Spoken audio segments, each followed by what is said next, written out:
Good morning. Why are you laughing? I just sat down, y'all. I barely made it. What's up? Welcome to Valley Vision. I'm Abby Alonzo. Joe Mitchell laughing at me per usual. Dude, I wish people could see your face the way that I can see your face all the time. Like, you just like to laugh at me for some reason. It's me. Hello. Oh, yeah. Now you want to act normal.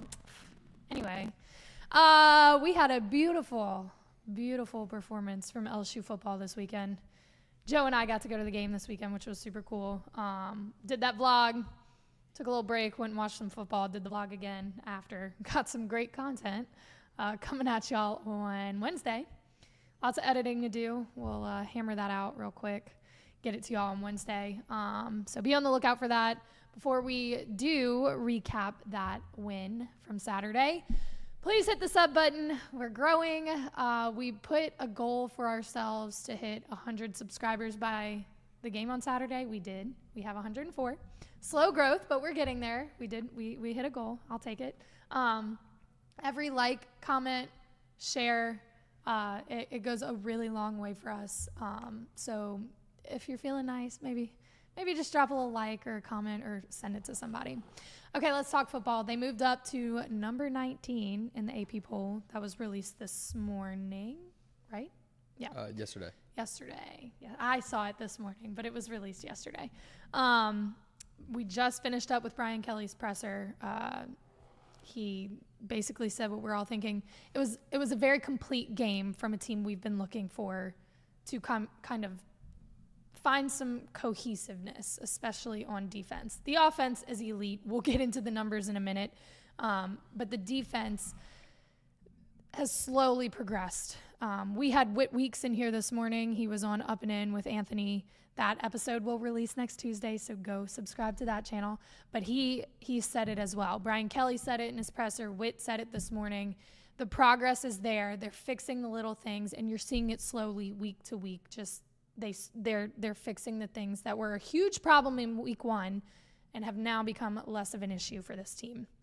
You look like you want to say something again. No, yeah. Joe just constantly looks like he has something to say and makes me really nervous, like I'm saying something wrong. Anyway, okay, so offensively, we talked last week about how, I posed the question that Auburn's defense isn't bad. Would that stop LSU's offense? The answer is no. It did not. They had 563 total yards on offense again. It's unbelievable. Like I said, if you're not running out of top 5 defense, you're not keeping LSU under 30. LSU scored late to make it 48, but 41 points in meaningful game time is insane. You know what? Sorry, bad on me for even questioning it. It was fair to question just because, but 563 yards of total offense. They came out hot. That's been an issue that we've talked about, maybe getting a slow start, but we sat on this couch and said we want to see them get off to a quick start, and they did. They scored 17 points in the first quarter. This is the kind of production that we knew this roster was capable of, and as the weeks go on, man, they just become more and more solid. Jayden Daniels. How many times am I going to have to say how good this kid is? He leads the nation in total offense and passing efficiency. He had 325 passing yards, 3 touchdowns. He did throw a pick, but he's human. Brian Kelly said that today. It's going to happen. You throw the ball enough, somebody is going to pick it off. But, again, the way he runs this offense, it's incredible. He also had another 90-some-odd yards on the ground. Yeah. There's no stopping him. And, the more and more we see him throughout the weeks, I really do question the people that aren't on the same page as us of believing in this kid. Because you still got people that make excuses. And I feel like enough people have flipped sides. But he's putting the numbers he's putting up are insane. Anyway, I do want to talk about the running back room because we saw a lot from them this week. And 2 weeks ago when we talked to Logan Diggs, he straight up said, yeah, right now I'm RB1, but any given day it can be anybody else depending on who's going to be the best for the job of the day, who's ready to go that day. Brian Kelly said that multiple times. Logan Diggs spoke to how good this running back room is, and I think you saw it this weekend. He had 97 yards and a touchdown. John Emery came out, and Josh Williams who had 2 touchdowns. Emery had 1. Josh Williams had 2. I mean, they're running all over the place. And I think it showed the ability of this core to be able to step up. You know, it's not just one guy that's doing all the work. You got it from 3, 4 different guys on the ground. And you know what? Even the receivers, though. We didn't see too much from Brian Thomas. Malik was up there.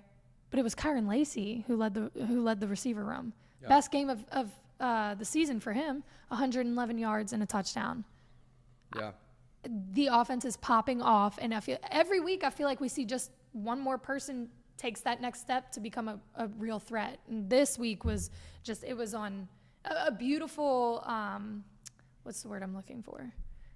Why are you laughing? I lose my words all the time. A beautiful performance. We saw great execution all across the offense. I think that's a no-brainer. Everyone feels the same way about the offense, but the defense. I said it at the beginning of this. They have made progress. Granted, we're not where we want or need to be, but this weekend made me feel a lot better. Now, you're facing Auburn's passing attack, which isn't the most challenging opponent, but they only held them to what? How many yards did the offense have? 154 passing yards, which for this secondary, for this defense is great. That's a confidence booster. They've shown that they're capable of it for sure.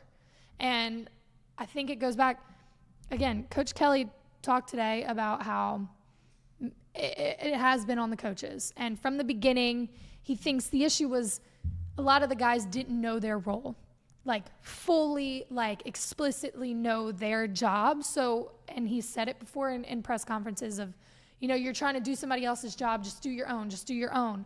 They have now tunnel vision, each individual, to say, this is what you are to do it. And I think that's translating into the play. You make it clear and simplify it and say, hey, this is your job, let him do his. You're gonna see a little bit better execution. And we did.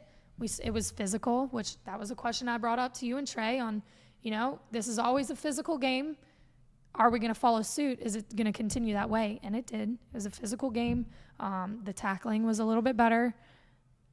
Again, progress. Good progress. Go ahead. You, Joe, you look at me like you want to say something every single time. And you are allowed to say something. I don't need to talk my head off. You can butt in here. But I think the guys knowing their role or their roles has established a little bit more confidence, consistency, and I think that's going to continue to get better throughout the weeks. Harold Perkins said after the game, you know, they're starting to play as one.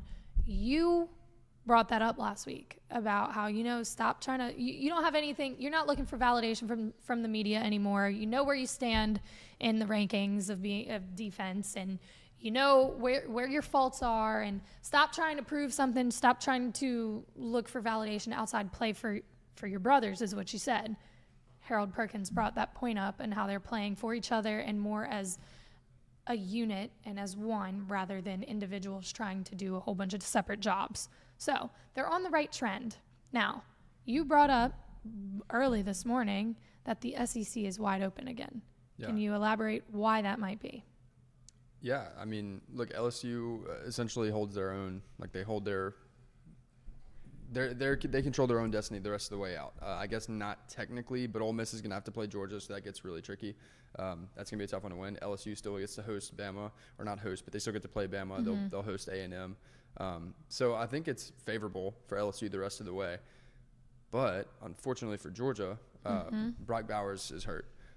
He's going to miss 4 to 6 weeks, likely on the 6-week side of that. So that poses the question: is can Ole Miss actually go beat Georgia? And is Georgia even going to find themselves in the SEC championship? Could a team like Missouri with one loss go find a way to end up there?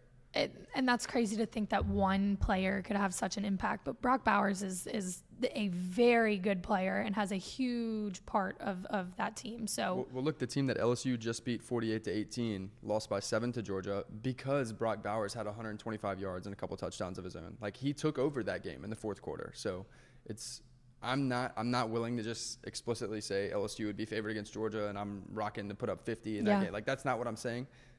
but now the outlook on the rest of the season gets a little interesting in the SEC. That's funny that I just asked you about the future, like long term of this. Brian Kelly is hammering the fact that they have to stay locked in for Army this weekend. Yeah. It's Army. I mean, this is an easy game to overlook, not just because it's Army, but because you've got a bye week right after. So, you're coming down off we're about to get a break here. This might be a little bit of an easier game. We're going to have a bye week. Like he said today, we're not even worried about the bye week right now. Like, with the way that this team can perform, we don't want to take any chances of maybe overlooking a game that should not be overlooked.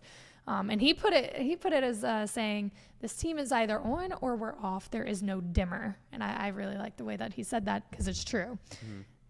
They've got to stay on. Come get through Saturday. By the way, that this could potentially be Brian Kelly's 300th career win. But get through Saturday, then take your time on the bye week and decompress and whatever. But stay focused for this weekend. Because if we're going to find ourselves in a great position at the end of the season, you've got to balls to the wall for the rest of the way, including this weekend, homecoming. Just a little injury update going into this. Again, we will preview the whole thing on Friday, but doubtful. Emory Jones and Mekhi Wingo both are probably not going to play. Chris Hilton probably will play. But, I mean, you're losing two big names on both sides of the ball here. Emery we saw go down this weekend. I'm not quite sure the extent of it. We'll get more information later this week. Mekhi has had a lower body injury that he's been kind of fighting through the whole season. They haven't said much about it.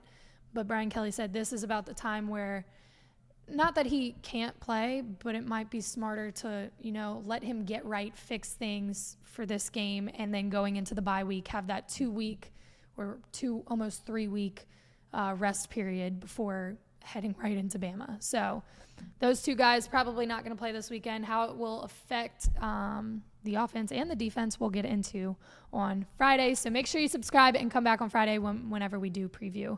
I'm going to recap volleyball and soccer. Neither team found too much success this weekend, unfortunately. Volleyball lost on Friday to Texas A&M and then lost again to Georgia on the road on Sunday. They are now 2-5 in the SEC. They took both matches to 4 sets, lost the first in both, won the second in both, and then dropped the third and the fourth. I think the struggle here is really hitting from the outside, the pins. You've got Journey Robinson in volleyball that just kills it, but the hitting percentage and the differences in the teams is very clear. They're still trying to figure out how their system's working up at the net. Anita Nwusi did great on Friday. We got a post-game interview with her that will pop up. Audio is a little rough, so we're going to do some doctoring to that, but we'll make sure that y'all get to see that because it was a good interview. She did great at the net on Friday, but again, it's more of, I think they're in a rough spot trying to find a chemistry and a rhythm, and they're close, and the numbers are there, the blocks and the kills, and the numbers match with opponents, but it's that hitting percentage and some errors that are really shooting them in the foot. Soccer lost to number 24 Alabama 4-1 yesterday. They are now 3-4 in the SEC. They got off to a hot start. Coach Hudson said she was really happy with the way that they came out strong, put a goal on the board first, but then it just kind of fizzled out after the half. Bama came out, scored a goal that it was just hard to come back from. And they will be back at it on Thursday at home against Arkansas at 6. Coach Hudson said last time that when we had a home game, the fans had a huge impact on that because of how loud y'all got and how much energy y'all gave the girls. So show up for them on Thursday. Again, they will be home playing Arkansas at 6. We round out with Tiger Tea always, and we got some good Tiger Tea today. Number 1, Lil Wayne will be playing in the PMAC on November 15th. He is bringing Lotto with him, and it is to celebrate the women's basketball championship. 6 months later, but I mean, we're not over it. So like, I mean, if Wayne wants to come to campus and put on a concert, let's go. Tickets go on sale tomorrow at 10. I don't know how much they cost. I don't know how many there are. Just be on the website at 10, I guess. We know he's a huge supporter of obviously pretty much all things LSU, but I mean, he's FaceTimed Angel Reese and like talked to Flau'jae about collabing with her, and he's been a huge advocate for the women's basketball program. So super cool to see him, like all things tied together. I mean, Angel and Flau'jae were in Lotto's music video too. So like, this is super cool experience, not just for those girls, but for like LSU students and LSU fans to be able to be a part of that. Like just full circle, like athletes collabing with artists. It's really cool. Again, November 15th, Wayne will be in the PMAC. And then a little bit more Tiger tea, Ja'Marr Chase. So Ja'Marr had a press conference, 2 weeks ago maybe? Yeah. And this is when the Bengals offense struggling. Joe figured it out mostly, kind of. They're figuring it out. Anyway, Ja'Marr was asked in the locker room after one of the games, like, I mean, what's happening? And he was like, I'm always open. I'm always effing open, okay? That was the quote. It went out. It went viral. After their game, he tweeted a picture of a 7-Eleven and quoted, I'm always open. So, of course, in this day and age, business partnerships pop up everywhere from social media. 7-Eleven and Ja'Marr Chase have now partnered in some way. I don't know. 7-Eleven has merch. Just found that one out because they partnered on a hat. And the hat so says, do we. We have merch. Oh yeah. We have merch too. You should check it out. But they partnered on a hat that says I'm always open. It's an interesting collaboration, Ja'Marr Chase and 7-Eleven, but hey, money talks, bro. Anyway, yes, like you said, we do have merch. Please check it out. It's really cool. Also, we're able to take suggestions and tips, and if you guys want a piece of clothing that maybe isn't on the site or some sort of, I don't know, souvenir, whatever, that isn't on the site, feel free to DM us and see if we can make it happen. Our guy Mikey is really great at that. We have a lot of opportunities to make different things. We just want to know what you guys want. Again, thank you to everybody who has purchased something or anybody who has shared our link in our website. It does go a long way. Like I said, we did do a vlog this weekend. It will be out on Wednesday. We had a lot of fun meeting up with a lot of you guys. We went to the Balcony Bengals. Joe, do you want to tell everyone or should I tell everyone? Go ahead. Joe won the corn dog eating contest, and man, I felt like a proud mom. I cannot wait for this vlog to come out because you can hear. First off, I'm going to say this. Joe's a competitor, but he got a little cocky, okay? He was like way ahead and like started to kind of slow down and like glance over. I'm like, you can hear me. I'm like, dude, lock in. Like, do not get cocky right now. We were there for business. You got it done. Yeah. I'm really proud of you. It's not about getting cocky, right? It's about like when you are a winner, right? Okay, that's enough. Y'all are gonna have to wait for the vlog to see what I'm talking about here. But we did have a lot of fun. Shout out to Balcony Bengals and to Overpass Merchant for the corn dog eating contest for allowing us to participate. We had a great time. We will absolutely be back. And we will also be back on Valley Vision on Thursday. Give you a little midweek update on everything going on. We appreciate y'all for watching, and we will see y'all soon.